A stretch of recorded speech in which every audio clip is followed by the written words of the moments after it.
Hello, hello, and welcome back to Remember the Flowers. I'm gonna cough. You know how it is. Did I remember to grab my bag of cough drops? Of course I didn't. I'm smart. I have a drink, though. This is gonna be a very cough-filled part, isn't it? That's fine. I feel like a little kid watching the world around me go by as we drive on the dis... Wait. Dis... Wait. Decrepit? I always thought this is supposed to be a decrepit, isn't it? Decrepit? I've always pronounced... That just means like a ruined road, right? I feel like I've always pronounced this word as decreped. Not with a T, but with a D? Is this the same word? I don't know. I've always been really bad at vocabulary. I'm sure none of you have noticed, so, humbling myself, right? We've passed through a few cities as well. Needless to say, it's painfully clear how unlucky this part of the country was during the fall. Despite the fact that we ported away from the desert hours ago, the countryside is still a total wasteland. The only difference is that there are slightly more trees than before. Oh, that's different. Look, he slide in there. Yeah. So, Cyrus, you ever been around here? I don't think so. Most of my family stayed around the northern parts of the U.S. I see. And you moved across the country for school, yeah? Sure did. Both myself and Deanna got into a program in Arizona, and we traveled back and forth throughout the year. Did you drive? That sounds like it'd take a long time. We did the first time we moved, and did bring everything with us. After that, we flew between breaks if we needed to. Flew? Like in a hovercraft? No. We had machines called airplanes that we used to fly all over. Commercially? Really? Yeah, so long as you could afford it, you could go anywhere in the world. Wow. Besides the occasional boat, we don't have anything that could easily do that. You could use the capsule ports? Oh, you can't use the capsule ports? Aaron chimes in. Oh, he slide too. Porting between countries isn't really a thing yet. For one, our country is still in the process of rebuilding everything. Not to mention how the previous nation royally screwed up our foreign relations. It's been a struggle to make a name for ourselves, and until then, we don't really port in or out of the country. Have there been talks of attaining sovereignty? Sovereignty, okay. Yes, mainly by Resum. Why doesn't that surprise me? Because they're a fascist organization hell-bent on taking over and exploiting massive amounts of people. Same. Couldn't have put it better myself. We can only hope that the boss's plans actually pan out. Aaron pauses a moment before continuing. I really shouldn't tell you all about this. Don't worry, I will. Titania wants to try to unify the country again, and then elect a democratic regime. Silver! What? He's going to help out anyway. Besides, give Kanto some credit. They couldn't tap into our comms even if they tried. Even so, I don't want to overwhelm Cyrus. I'm feeling pretty good, actually. It makes me happy to be filled in like this. Yes, you're right. Sorry, Cyrus. You don't have to apologize, Aaron. You know I'm very appreciative of how much you look after me. It helps that you're nice to be around. Anyway, while I don't have the exact details, Titania is pretty dedicated to this cause. She's funded the resistance nearly on her own this whole time. Is she well known? Is she a well-known figure? I also don't know about that. I've only met her once, and that was through a video call. She has a serious aura about her that makes it hard not to do what she says. What about you, Aaron? You've met her in person before, right? Just once as well, when she promoted me to the leader of the squad. I can barely hear a breathy sigh come out of Aaron. You don't have to talk about it if you don't want to. And you call me considerate. I'm fine, don't worry. It was a complicated time. It was shortly after we kicked Lance out of the group. There they go. Okay.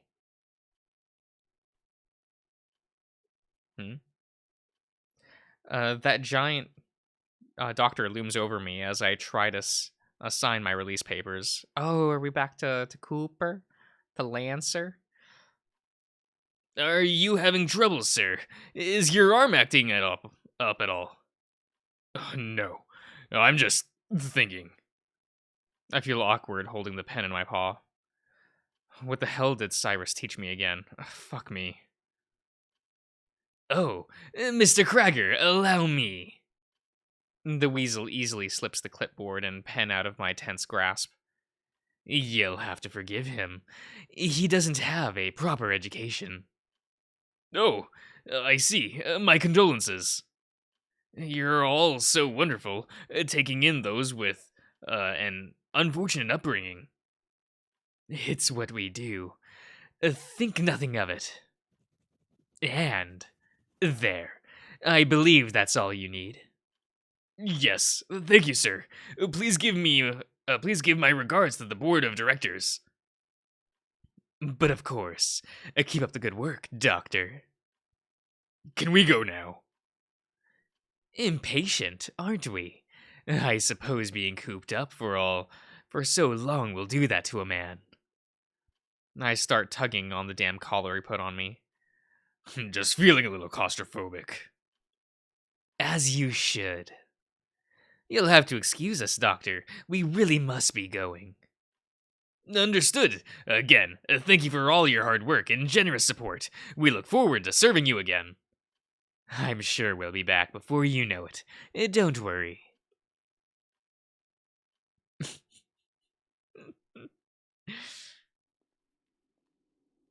The weasel starts walking and wordlessly gesturing for me to follow. With a scoff, I stuff my paws in my pants pockets, and do as I'm told again. You know, you really do have to work on your public appearance. No one's going to want to work with you with that attitude of yours. That's fine by me. I work better solo anyway. I'm sure you're quite experienced in that regard. I start to imagine what the inside of the weasel's neck might taste like. Okay.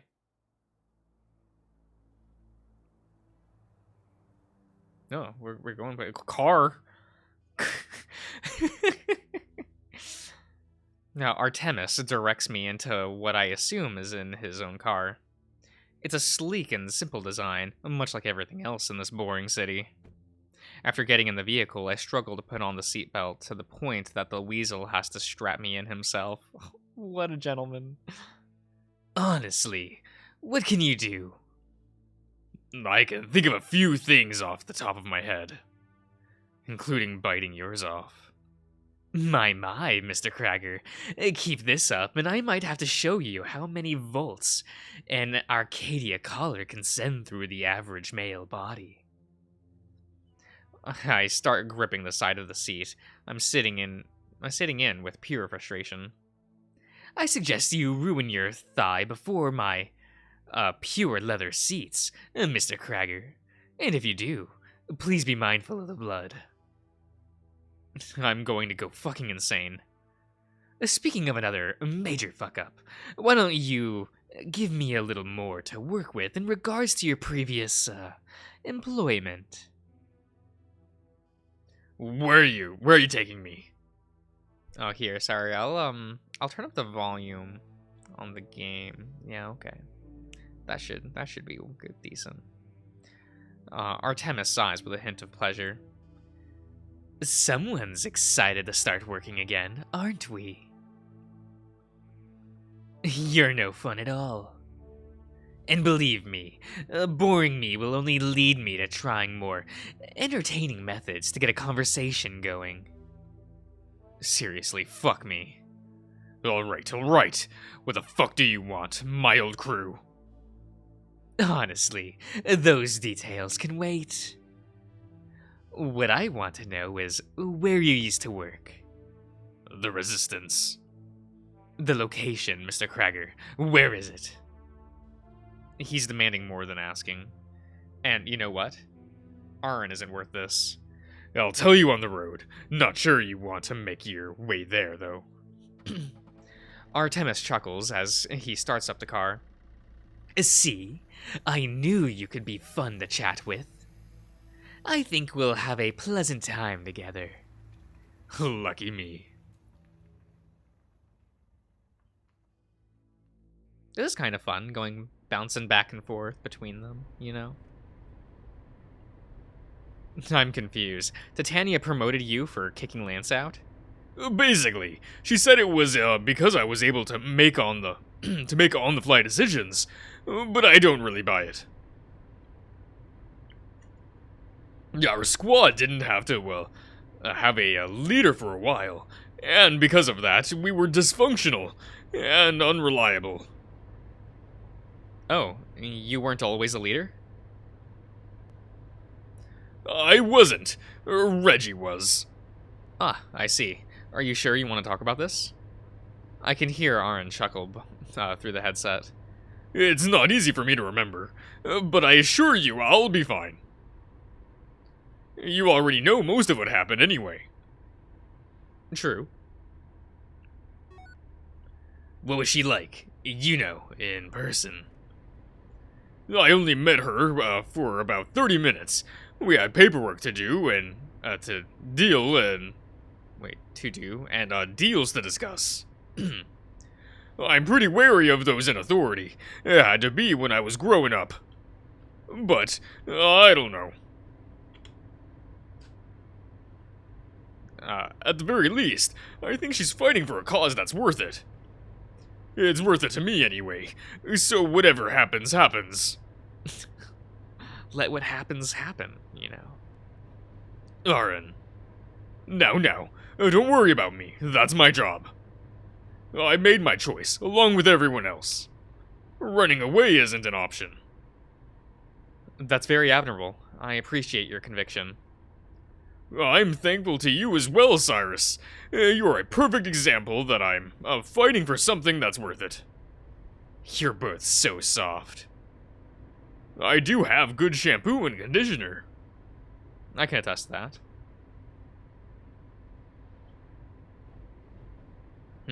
Something's worth fighting for.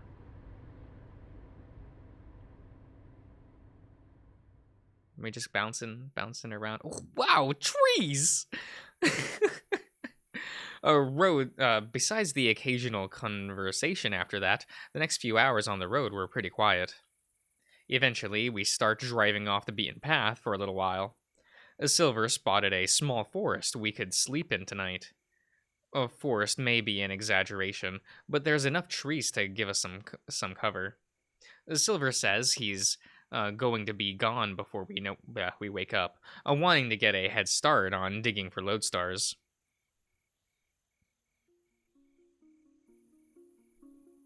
We start setting up camp together and around a big fallen tree. I can't help but gaze through the trees. Despite the way the world is now, it is refreshing to see all of these plants in the wild. It must be staring. I must be staring for a long time. I'm understanding what's happening. Yes, because Aaron tries to snap me out of it. Cyrus, what's wrong? Oh, nothing. Sorry. My mind has been preoccupied for a while now. I've been mulling over what Aaron said earlier. Do I have something to fight for? Do I want to fight? I have people I don't want to lose again, but what could I do to stop someone from hurting them? I try to flex my arms. While they feel a little more more firm, I definitely would lose any altercation I come across. I start getting frustrated at myself over imaginary scenarios. But I can't deny that danger is always lurking around the corner. I want and need to get stronger. Oh, excuse me. For the first time in years, I feel like I have purpose again. I intend to see through. Wait, what? I intend to see it through. Okay. I'm bad at reading. Arn, how long would it take to make dinner tonight? Maybe an hour. I had a stew recipe I want to try. Why? Is it okay if I go do something after we're set up for tonight? I don't see why not. So long as you're careful. Don't worry. I don't intend to go alone. I turn towards Silver. Hey, Silver. Silver's in the middle of pitching our tents. He doesn't look at me when he responds. Yeah, what's up? Can we do some training before dinner? Silver stops what he's doing to face me. A smile creeps on his face. Why not? It'll be a good way to build up an appetite. Don't go overboard with him, please. Arn says with a little bit of worry in his voice. Don't worry, I'm an excellent teacher. Silver holds his paws under each wrist, grabbing something from both axioms at the same time. He soon tosses over something for me to catch. With a short stumble, I manage to grab it before it falls to the ground. It looks like a wooden knife. The blade looks like it's dripping in blue liquid. And since I'm a great teacher, we'll start with the basics. I grip the wooden handle in my palm, a little awkwardly. I've cooked with knives before, but I've never attempted to use one as a weapon. Now, boys. No training until you finish pitching the tents. That's my only stipulation. Yes, sir. Hey, come on. You can teach me how to do it. You're so good at it, after all. God, you're lame. Come over here. It's not too complicated.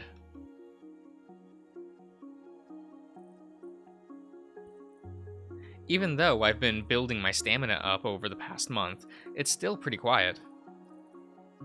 Excuse me. Silver's been teaching me things for barely 15 minutes, and I'm already starting to feel it. After starting with a few pointers, he's been having me try to land a hit on him without much practice.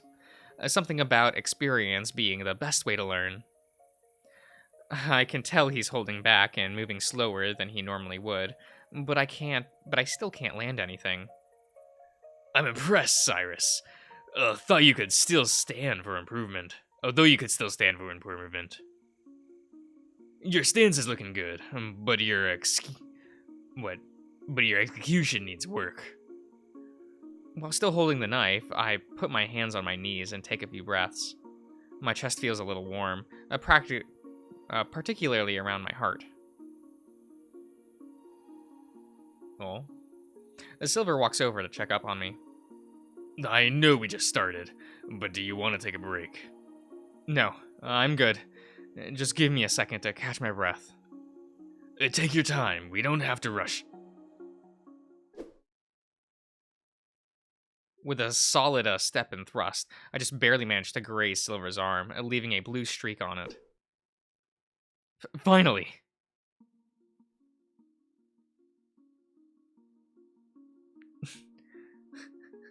Oh, is that how we're doing things? Hey, come on. I'm just thinking like an assassin would. Is that right? Oh, that looks a little loud on the levels. Here, let me...